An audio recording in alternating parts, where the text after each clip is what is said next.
प्रतियोगी विद्यार्थियों, स्वागत है आप सभी का आपके अपने यूट्यूब चैनल प्रारंभ आईएएस में। कैसे हैं आप लोग? उम्मीद करता हूं कि अच्छे होंगे।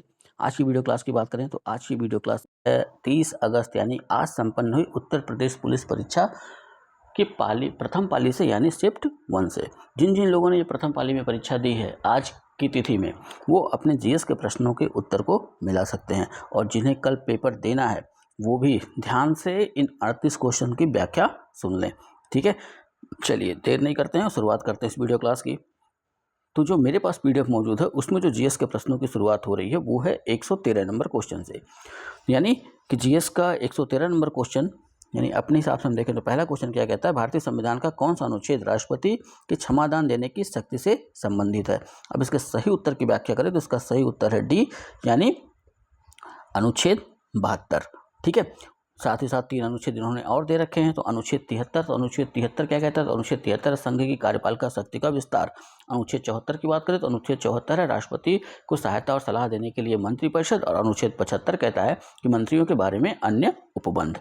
ठीक है, तो ये भी ध्यान में रखिएगा, हो सकता है कि कल की परीक्षा में इसमें से कोई अनुच्छेद आपको देखने को मिल जाए। अगला प्रश्न है, समस्या के बारे में अधिक से अधिक स्पष्ट विचार प्राप्त करने के लिए क्षेत्र अध्ययन के समय नियमों को लागू करने वाला अनुसंधान। तो यहाँ जो 4 ऑप्शन है इसमें से सबसे व्यवहारिक जो उत्तर है वो है व्यवहारिक अनुसंधान।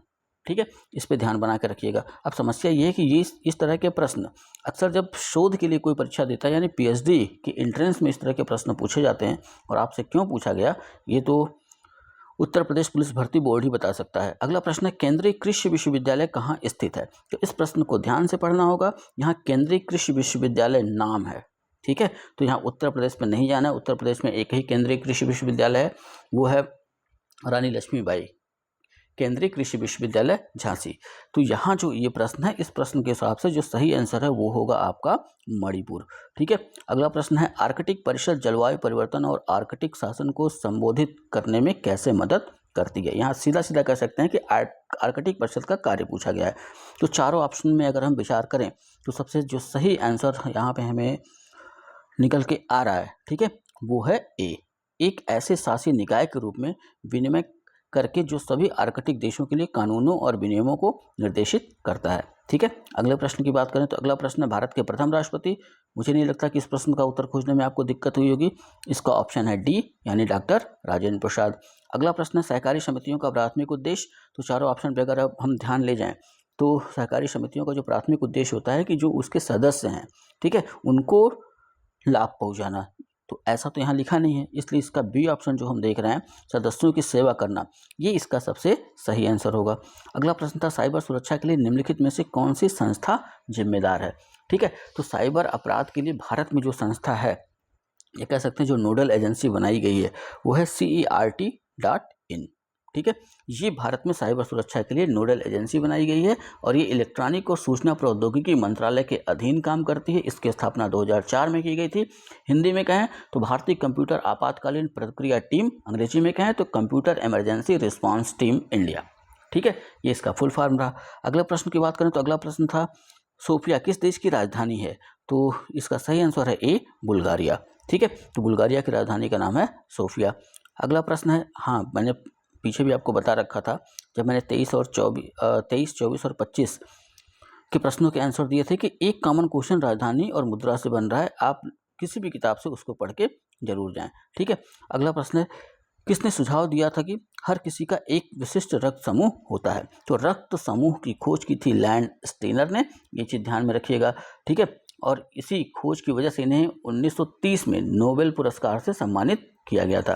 ठीक, वहीं अगर ये प्रश्न बदला जाए और ऐसा हो जाए कि रक्त परिसंचरण तंत्र की खोज किसने की थी, तब इसका आंसर होगा विलियम हार्वे। ठीक है, अगला प्रश्न है, मानवाधिकार में दोनों शामिल हैं, यानी कि संयुक्त राष्ट्र संघ जो विश्व के लोगों को मानवाधिकार के संदर्भ में जो बात करता है वो मानवाधिकार में क्या क्या शामिल है। ठीक है, तो यहाँ 2 दिया हुआ है, तो यहाँ पे ध्यान रखिएगा, मानवाधिकार व्यक्ति का अधिकार भी है और अधिकार के साथ साथ उस व्यक्ति का दायित्व भी है। ठीक, यानी इसका सही आंसर है बी, अधिकार और दायित्व। अगले प्रश्न की बात करें तो स्पेस एक्स पहले निजी तौर पर वित्त पोषित अंतरिक्ष कार्यक्रम की सह स्थापना किसने की थी। ठीक है, यानी कि सीधे सीधे कह सकते हैं कि स्पेस एक्स द्वारा जो पहला निजी तौर पर वित्त पोषित अंतरिक्ष कार्यक्रम चलाया गया था उसमें इनकी सहायता कौन की थी। तो Elon Musk SpaceX company के संस्थापक हैं और इनकी सहायता की थी जेफ बेजोस ने। ठीक है, अगला प्रश्न है, कौन सा प्राचीन भारतीय ग्रंथ संगीत, नृत्य और नाटक पर विस्तृत लेख के लिए जाना जाता है और जिसे शास्त्रीय भारतीय कलाओं के लिए एक आधारभूत कृति माना जाता है? इसका सही उत्तर है आपका नाट्यशास्त्र, और इसे लिखा था भरत मुनि ने। ठीक है, अगला प्रश्न है, अंतर्राष्ट्रीय पुनर्निर्माण एवं विकास बैंक IBRD क्या है? ठीक, तो इस प्रश्न के उत्तर की बात करें तो इसका जो सही उत्तर निकल के आ रहा है वो होगा बी। यह एक संयुक्त राष्ट्र एजेंसी है जो गरीबी उन्मूलन और सामाजिक विकास पर ध्यान केंद्रित करती है। तो अंतर्राष्ट्रीय पुनर्निर्माण एवं विकास बैंक तो विश्व बैंक का ही एक अंग है। विश्व बैंक के 5 अंग हैं, या कह सकते हैं कि विश्व बैंक 5 छोटी छोटी संस्थाओं से मिलकर के बना हुआ है, और विश्व बैंक किसका अंग है? संयुक्त राष्ट्र संघ का। ठीक है, तो इस वजह से इसका आंसर बी सबसे सुटेबल है, ये ध्यान में रखिएगा। ठीक है, अगले प्रश्न की बात करें,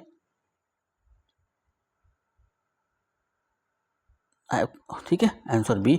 अगले प्रश्न की बात करें तो अगला प्रश्न है, हरित क्रांति जिसने कई विकासशील देशों में कृषि उत्पादन में उल्लेखनीय ढंग से वृद्धि की है, मुख्य रूप से शामिल थे।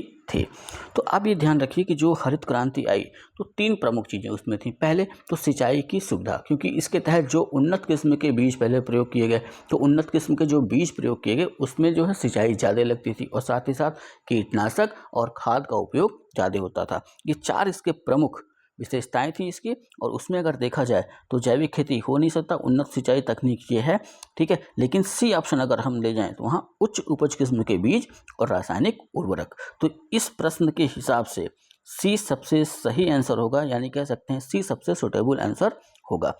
ठीक है, उन्नत सिंचाई की तकनीक भी है, लेकिन आपको ध्यान रखना है कि यहाँ सी ऑप्शन में 2 चीज़ें शामिल हैं जो हरित क्रांति के लिए जरूरी हैं, उच्च उपज किस्म के बीज और रासायनिक उर्वरक। अगले प्रश्न की बात करें तो अगला प्रश्न है,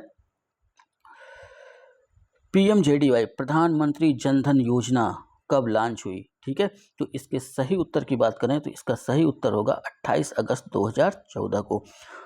हाँ, जब नरेंद्र मोदी जी की पहली बार सरकार बनी थी तो जिनकी पहली योजना है प्रधानमंत्री जन धन योजना, ध्यान रखिएगा 15 अगस्त 2015 को लाल किले के प्राचीर से इन्होंने इस योजना की घोषणा की थी। ठीक है, 15 अगस्त को। अगर ये प्रश्न ऐसे आता कि कब घोषित की गई तो अपना आंसर होता 15 अगस्त, लेकिन पूछा है कब लॉन्च की गई, तब अपना आंसर होगा 28 अगस्त 2014। अगला प्रश्न, निम्नलिखित में से कौन सा देश भारत के साथ भूमि साझा नहीं करता, यानी कि भारत के साथ भूमि से सीमा नहीं बनाता? म्यांमार पूरब की तरफ सीमा बनाता है, बांग्लादेश देखें तो पश्चिम बंगाल से लगा हुआ है, चीन देखें तो वहाँ लद्दाख और उत्तराखंड के साथ लगा हुआ है, यानी सही आंसर मालदीव हमारा पड़ोसी देश है लेकिन समुद्र के साथ सीमा बनाता है। अगला प्रश्न है, ग्रीन फाइनेंस किस तरह से सतत विकास का समर्थन करता है? ठीक है, तो इसके सही उत्तर की बात करें तो इसका सही उत्तर है सी, पर्यावरण अनुकूल परियोजनाओं के लिए वित्तीय संसाधन उपलब्ध करा करके। नेक्स्ट प्रश्न की बात करें तो अगला प्रश्न है, व्हाइट गुड्स पर लगाई जाने वाली उच्चतम GST दर क्या है? तो पहले यहाँ समझना होगा व्हाइट गुड्स। तो व्हाइट गुड्स उसे कहते हैं कि जितने भी इंस्ट्रूमेंट हम घरेलू यूज़ करते हैं, जैसे AC हो गया, फ्रिज हो गया, इस तरह के जो भी इलेक्ट्रॉनिक उपकरण हैं उन्हें हम कहते हैं व्हाइट गुड्स। और यहाँ पे पूछा है तो यहाँ ध्यान रखिएगा कि कई ऐसे घरेलू उपकरण हैं जिन पर GST 12% लगती है, कुछ पे 18% लगती है, और लेकिन यहाँ पूछा है उच्चतम GST दर क्या है। जैसे AC और फ्रिज, तो अगर आप AC और फ्रिज खरीदने जाएंगे तो आपको देना होगा 28% GST, यानी इस प्रश्न का सही उत्तर है बी, 28%। ठीक है, अगले प्रश्न की बात करें तो अगला प्रश्न है, अनकटाड का पूर्ण रूप क्या है? ठीक है, तो अनकटाड का पूर्ण रूप क्या है, तो इसको आप ध्यान में रखिए कि इसका जो सही उत्तर होगा United nation conference on trade and development, यानी ऑप्शन डी इसका सही आंसर होगा। यहाँ से ये भी ध्यान रख लेना है कि 30 दिसंबर 1964 को विकासशील देशों में व्यापार, निवेश और विकास को बढ़ावा देने के लिए इसकी स्थापना की गई थी। ठीक है, अगले पेपर में ऐसा पूछ सकता है अनकटाड का उद्देश्य क्या था। ठीक है, तो ये आप ध्यान में रखिएगा, विकासशील देशों में व्यापार, निवेश और विकास को बढ़ावा देने के लिए 30 दिसंबर 1964 को इसकी स्थापना हुई। मुख्यालय जिनेवा, स्विट्जरलैंड में। ठीक है, वर्तमान सदस्य देशों की संख्या 190, ये ध्यान में रखिएगा। अगले प्रश्न की बात करें तो अगला प्रश्न है, सदगति पुस्तक जिस पर एक फिल्म बनी थी किसके द्वारा लिखी गई? तो सदगति पुस्तक पर एक 60 फिल्म बनी थी, ये ध्यान रखिएगा, पूरी फिल्म नहीं बनी थी, लगभग 45 से 50 मिनट की फिल्म बनी थी, और ये उपन्यास आधारित है प्रेमचंद ये उपन्यास लिखा था प्रेमचंद्र जी ने। अगला प्रश्न, निम्नलिखित में से किस पूर्व भारतीय प्रधानमंत्री को भारत रत्न नहीं मिला है? लाल बहादुर शास्त्री को पहले मिल चुका है, पीवी नरसिम्हा राव, चरण सिंह को अभी हाल ही में दिया गया, और मनमोहन सिंह बचते हैं जिन्हें अभी तक भारत रत्न से सम्मानित नहीं किया गया है। ठीक है, लाल बहादुर शास्त्री वो व्यक्ति हैं, भारत के पहले व्यक्ति हैं जिन्हें मरणोपरांत भारत रत्न प्रदान किया गया था। ठीक है, अगला प्रश्न, भारत में प्रथम जनगणना किस शासक के समय आयोजित की गई थी? तो शासक का मतलब यहाँ ध्यान रखिए गवर्नर जनरल होना चाहिए था, लेकिन उन्होंने शासक लिख रखा है, तब भी आंसर अपना वही होगा, लॉर्ड मेयो। ठीक है, 1872 ईस्वी। किस युद्ध से भारत में ब्रिटिश औपनिवेशिक शासन की शुरुआत हुई? यहाँ प्रश्न पे ध्यान रखिएगा, किस युद्ध से भारत में ब्रिटिश औपनिवेशिक शासन की शुरुआत? तो इसके लिए हम जिम्मेदार मानते हैं प्लासी के युद्ध को। ठीक है, जो प्लासी का युद्ध था, अगर डेट की बात करें तो ये लड़ा गया था 23 जून 1757 को, और यहीं से भारत में मान लिया जाता है कि औपनिवेशिक शासन की शुरुआत हो चुकी थी। और अगर ये प्रश्न बदला हुआ था और ऐसे पूछता कि ब्रिटिश किस युद्ध द्वारा ब्रिटिश सत्ता भारत में स्थापित हो गई, तब हम जाते बक्सर के युद्ध में 1764। ठीक है, लेकिन यहाँ पे क्या है, ब्रिटिश औपनिवेशिक शासन की शुरुआत, इसलिए हम जाएंगे प्लासी के युद्ध पे। बंगाल के नवाब सिराजुद्दौला के बीच सिराजुद्दौला और जो अंग्रेज सेनापति था वो था क्लाइव, इनके बीच हुआ। प्लासी की जीत के बाद क्लाइव को बंगाल का पहला गवर्नर बनाया गया, गवर्नर जनरल नहीं। ठीक है, पहला गवर्नर बनाया गया। अगला प्रश्न था, शहरीकरण का एक महत्वपूर्ण पर्यावरणीय प्रभाव नहीं है। ठीक है, शहरीकरण का एक महत्वपूर्ण पर्यावरणीय प्रभाव क्या है? ठीक है, तो जो शहरीकरण हो रहा है तो उसका पर्यावरण पर क्या प्रभाव पड़ रहा है? तो इन 4 ऑप्शन पे अगर आप ध्यान दें तो इसका सही आंसर होगा उच्च कार्बन उत्सर्जन। ठीक है, हम शहरों में रहते हैं, भौतिकता से संबंधित चीज़ों का अधिक उपयोग करते हैं, और जब भौतिकता से संबंधित चीज़ों का अधिक उपयोग करेंगे तो जाहिर सी बात है पर्यावरण में उच्च कार्बन उत्सर्जन होगा। अगला प्रश्न है, रैनसमवेयर शब्द का अर्थ। ठीक है, तो रैनसमवेयर मालवेयर का ही एक परिवर्तित रूप है, और ये भी वही काम करता है जैसा मालवेयर, यानी ऐसा सॉफ्टवेयर जो फाइलों को एक एनक्रिप्ट करता है और फिरौती की मांग करता है, यानी कह सकते हैं कि हैकिंग से जुड़ा हुआ है। अगला प्रश्न था, प्रथम विश्व युद्ध कब शुरू हुआ? तो इस प्रश्न के सही उत्तर की बात करें तो इसका सही उत्तर है 1914।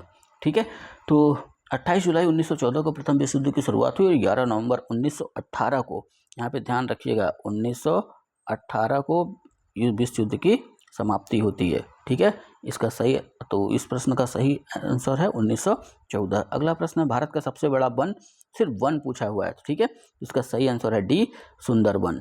पश्चिम बंगाल और बांग्लादेश में इसका विस्तार हमको मिलता है, और ये भारत का सबसे बड़ा वन क्षेत्र भी है।